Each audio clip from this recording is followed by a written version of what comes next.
Hello friends, welcome to my channel. हमारे इस channel में आपका स्वागत है और आई होप आप सभी बहुत अच्छे होंगे। तो आज आपके लिए मैं लेकर आई हूँ एक नई वीडियो। इस वीडियो में मैंने जैसे हिंदी का जैसे फर्स्ट वीडियो आपको अपलोड किया हुआ है क्लास 7 का जागो जीवन के प्रभात lesson plan BEd third semester के लिए।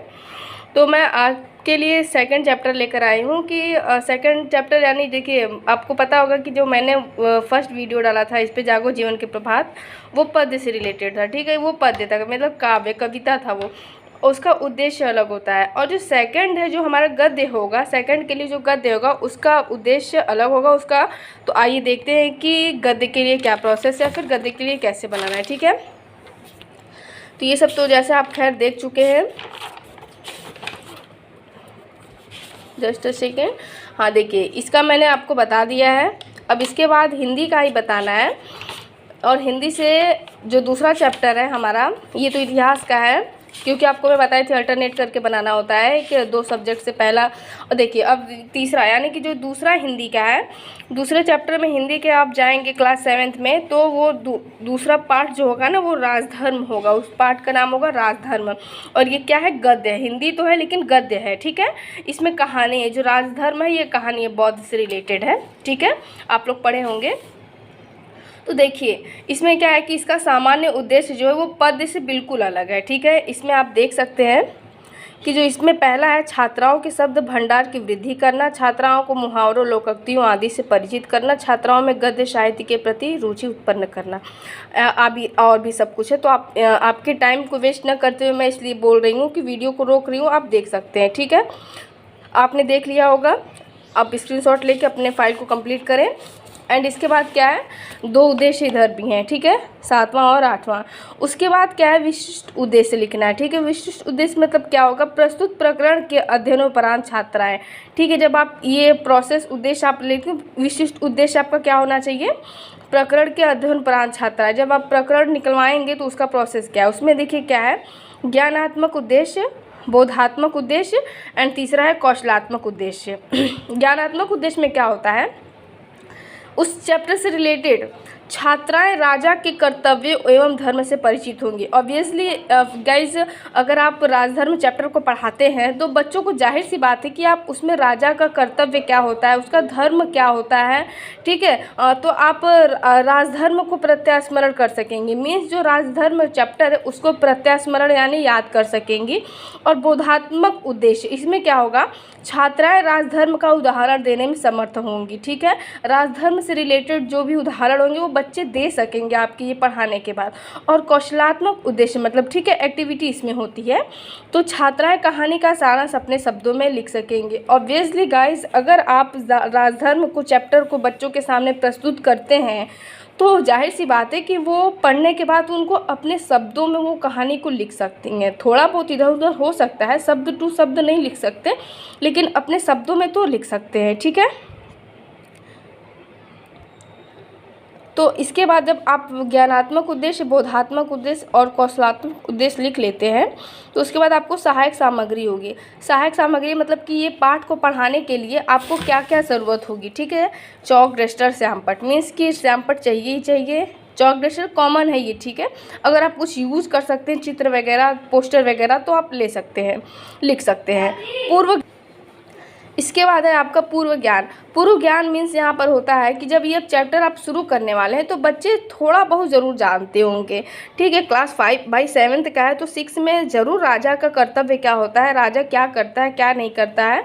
ठीक है, इसके बाद में थोड़ी बहुत उनको जानकारी होती है, तो इसको पूर्व ज्ञान कहा जाता है। उसके बाद आइए देखते हैं क्या है। इसके बाद क्या करना है, प्रस्तावना निकलवाना होता है आपको क्लास में। ठीक है, प्रस्तावना निकलवाने के लिए क्या करना है, जैसे जो चैप्टर आप पढ़ाने जा रहे हैं, जैसे मैंने राजधर्म को सिलेक्ट किया पढ़ाने के लिए, तो आपको बच्चों से प्रकरण निकलवाना है। मीन्स आपको ऐसे ऐसे क्वेश्चन पूछने हैं कि आप लास्ट में बच्चे ही जवाब दे दें कि राजधर्म, और वो टॉपिक आपका प्रकरण निकल जाएगा। तो यहाँ से देखिए आप समझ सकते हैं, इसको देखकर समझ सकते हैं। जैसे मैंने पहला प्रश्न बच्चों से किया, भगवान शिव का धनुष किसने तोड़ा था, तो बच्चों को पता है रामचंद्र ने। फिर रामचंद्र किसके पुत्र थे, दशरथ के। अब दशरथ कौन थे भाई? तो दशरथ अयोध्या के राजा थे। और तो फिर अब आप नेक्स्ट क्वेश्चन कहेंगे कि राजा के लिए सबसे बड़ा धर्म क्या होता है, ठीक है। तो बच्चे हो सकता है कि कुछ भी कह सकते हैं, न्याय करना और बहुत सारी चीज़ों का जवाब अपने दिमाग से दे सकते हैं। कुछ बच्चे उसमें राजधर्म कह सकते हैं, ठीक है। उसके बाद अब जब राजधर्म आपका टॉपिक निकल गया तो आपका उद्देश्य कथन क्या होगा कि बच्चों आज हम लोग जातक कथा से ली गई कहानी राजधर्म को पढ़ेंगे, ओके। तो उसके बाद फिर वही प्रोसेस आता है शिक्षण अधिगम व्यवस्था। इसमें आपका शिक्षण बिंदु प्रथम अन्विति होगा, ठीक है, जो फर्स्ट पैरा होगा। तो फर्स्ट पैरा आपने यहाँ पर लिखा हुआ आदर्श वाचन मीन्स होता है आदर्श वाचन मतलब छात्र अध्यापिका गद्यांश का आरोह अवरोह एवं व्यक्ति गति का ध्यान रखते हुए सस्वर आदर्श वाचन करेंगी। जाहिर सी बात है कि आप पढ़ाने जाएंगी तो आप फर्स्ट पैराग्राफ या फिर सारे पैराग्राफ्स को आप खुद एक बार पढ़ेंगे, उसके बाद बच्चों से अनुकरण करवाएंगे, फिर बच्चे उसको पढ़ेंगे। और इसमें जब आप ये करेंगे आदर्श वाचन करेंगे तो बच्चे क्या करेंगे, इसमें छात्राएँ ध्यानपूर्वक सुनेंगी। और विधि कौन सी? वाचन विधि, बोलने की विधि आप कर रहे हैं, ठीक है। उसके बाद क्या है देखिए, उच्चारण अभ्यास, ठीक है। छात्र अध्यापिका उच्चारण संबंधी अशुद्धियों को उनकी सहायता से दूर करेंगी, यथा सत्यासत्य बेखान बोधिसत्व। यहाँ पर मतलब ये है कि जब आप उस पैरा को ले रही हैं, जिस पैरा को पढ़ाने के लिए, तो जो उसमें कठिन शब्द आएंगे या फिर उच्चारण, जो कुछ ऐसे वर्ड्स होते हैं, शब्द होते हैं, जो उनका उच्चारण आपको करना पड़ता है सही से, ठीक है। तो उसको भी छात्राएँ क्या करेंगे, ध्यान से सुनेंगे। छात्राएं क्या करेंगे, शुद्ध उच्चारण करेंगे, आप रिपीट करेंगे, ठीक है। उसके बाद अभी ये वाचन विधि चल रही है। इसके बाद काठिन्य निवारण आता है। काठिन्य निवारण मतलब होता है छात्र अध्यापिका कुछ कठिन शब्दों के अर्थ छात्राओं को बताएंगी। जो कठिन शब्द होंगे उसका अर्थ आप बताएंगे और बच्चे उसको क्या करेंगे, लिखेंगे, ठीक है, अर्थ और जानेंगे। फिर संदर्भ लेंगी आप, प्रस्तुत अब जिस चैप्टर से लेंगी तो यहाँ पर लिखेंगे आप, प्रस्तुत गद्यांश हमारी पाठ्य पुस्तक मंजरी के राजधर्म पाठ से उद्गृत है, यह कहानी जातक कथा से लिया गया है।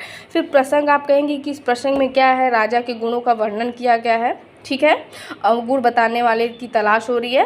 और फिर यहाँ पर उसके बाद व्याख्या आता है। जो आप टॉपिक करिए उसको आप अपने शब्दों में कैसे बच्चों को समझाती हैं, तो उसका आपने जैसे कि वो टॉपिक लिया उसको आपने यहाँ पर लिखा, व्याख्या की उस टॉपिक को, उस पैरा को, और फिर यहाँ पर भी छात्राएँ क्या करेंगी, ध्यानपूर्वक सुनेंगी ही। उसके बाद क्या आता है, जो एक पैरा आपने पढ़ाया उस पैरा से आपको 2 प्रश्न बच्चों से करने हैं। जैसे कि पहला प्रश्न मैंने पूछा ब्रह्मदत्त किस भाव के राजा थे, ठीक है। तो यहाँ पर मैंने कहीं ना कहीं पढ़ा दिया है, देखिए ब्रह्मदत्त विवेकशील राजा थे। तो यहाँ पर बच्चे जवाब देंगे कि विवेकशील राजा थे, ठीक है। ये प्रश्न उत्तर विधि यहाँ पर हो रही है क्योंकि आप प्रश्न कर रहे हैं और बच्चे उत्तर दे रहे हैं। फिर आप दूसरा प्रश्न करेंगे, ब्रह्मदत्त हिमालय प्रदेश में किसके आश्रम पर पहुँचा, तो बच्चे बोधिसत्व जवाब देंगे, ठीक है। यहाँ पर मैंने कहीं लिखा हुआ है, देखिए यहाँ पर वह घूमता घूमता कहाँ पर पहुँच गया, हिमालय प्रदेश पहुँच गया, ठीक है। तो यहाँ पर बच्चे बोधिसत्व, यही बोधिसत्व के बारे में बात कही थी। और फिर उसके बाद दूसरा अन्विति, द्वितीय पैरा इसको बोलते, द्वितीय सेकंड पैराग्राफ। फिर सेम प्रोसेस, आदर्श वाचन, उच्चारण अभ्यास, काठिन्य निवारण जैसे कि पहले मैंने बताया। और उसके बाद फिर यहाँ पर आप क्या करेंगे, संदर्भ देंगे, प्रसंग देंगे और व्याख्या देंगी, ठीक है। इसके बाद क्या है, हाँ देखिए यहाँ पर जब आपने व्याख्या किया तो व्याख्या से 2 प्रश्न आपको और करने हैं। इस व्याख्या से, इस पैरा से आपको 2 प्रश्न करने हैं। बोधिसत्व कहाँ से पके गोद लाकर खाते थे, तो जंगल से बच्चे जवाब देंगे। और यहाँ पर विधि, प्रश्नोत्तर विधि होगी, ठीक है। और यहाँ पर राजा को गोंद खाने के लिए कौन दिया था, तो बौद्ध भिक्षुक दिए थे। फिर उसका सारांशीकरण होता है। सारांशीकरण आप समझ लीजिए, आपको हर चैप्टर में लिखना होता है कि बच्चों आज हम लोगों ने सीखा कि सत्य, अहिंसा, धर्म और न्याय के पथ पर चलने से हमें कोई भी दुख नहीं होगा और सभी लोग हमेशा खुश रहेंगे। ये सारांशीकरण है। आपने लास्ट में बच्चों से ये बातें बोली। यहाँ पर ये लाइन मैंने एक्स्ट्रा खींच दी हुई है, आपको नहीं खींचना है।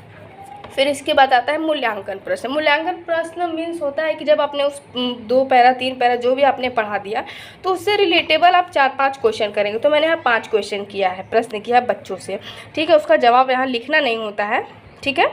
ब्रह्मदत्त नामक राजा क्यों प्रसिद्ध था, है राजा ब्रह्मदत्त अपना वेश बदल कर क्यों घूमता था, यह पाठ कहाँ से लिया गया है, राजा के राज्य में प्रजा कैसी रहती है, इस कहानी से किस फल की बात कही गई है, ठीक है।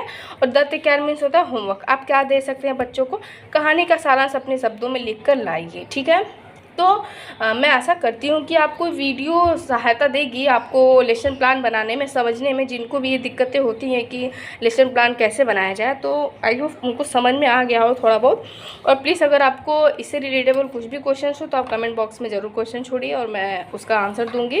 एंड अगर कुछ समझाने वाली बात होगी तो मैं नेक्स्ट वीडियो में उसको समझा दूँगी। तो मिलते हैं नेक्स्ट वीडियो में। आप अपना ध्यान रखिए, अपनी पढ़ाई करिए। Okay, bye bye.